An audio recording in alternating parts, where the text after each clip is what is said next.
Michael, I don't buy into the talking point that it's transphobic to ask the question, is it fair for a boy who was born a boy and later decides he identifies as a girl to compete against in girls' sports with girls who were born girls?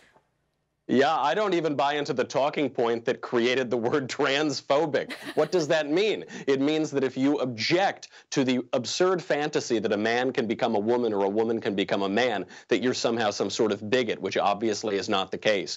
I really hope the way to end this non-controversy once and for all would be for President Trump to declare himself a woman for a day. That way he would become the first woman president, and we would have the left finally admit that men cannot simply become women because they wish it so, or they say so for some period of time.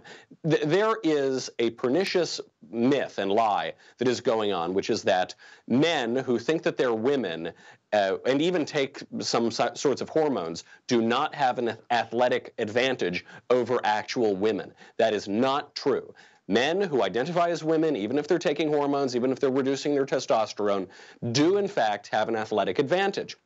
Because even by teenage years, there are just physical differences between men and women that don't go away. One example of this is the hip width to femur length ratio. That, just using one example, that allows men who are actual men to run faster. Another example is that men have larger internal organs. They have a bigger heart. They have bigger lungs. This allows them to take in more oxygen. It gives them a competitive advantage. There's no amount of tinkering with the hormones that cynical doctors and to people who are engaging in medical malpractice by shooting hormones into people can get rid of. That just simply cannot happen. Men cannot become women, women cannot become men, and it is a true irony that the left and the gender movement is now taking away all sorts of female sports and giving gold trophies to men in every single field. Right, well, it just shows you that the left eats their own, too, because this transgender ideology is 100% contradictory to the idea of women's rights or feminist ideology. It actually renders them completely obsolete.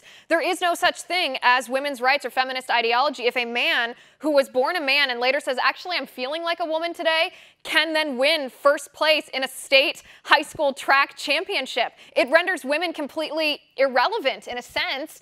And I echo your question. I would love to hear if a biological man, born a man, who transitioned to a woman, hormones, even the surgery, I don't care, the whole kit and caboodle, that's fine, became president, should we and would the left actually celebrate that person as breaking the glass ceiling? You know, the Hillary Clinton that should have been.